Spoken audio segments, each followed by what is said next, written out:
dade Jakov Josifu sinu svojemu, a onda bejaše izvor Jakovlje.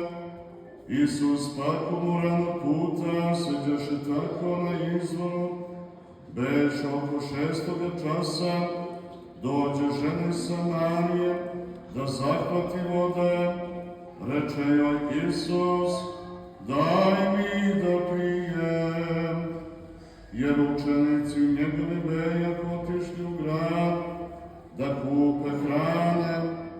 Reče mu žena Samarijanka, kako ti koji si Judej tražiš od mene žene Samarijanke da piješ, jer se Judej ne druže sa Samarijanima.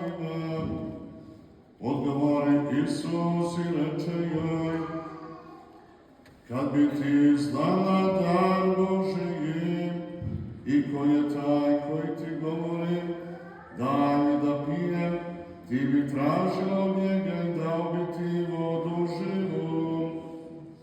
Reče mu žena, Gospode, ni vedra nemaš, a studenac je dubok, odakle ti onda voda živa? Da li si ti veći od oca našega Jakova, koji nam dade ovaj studenac, i on iz njega pijaše, i sinovi njegovi stoka njegova?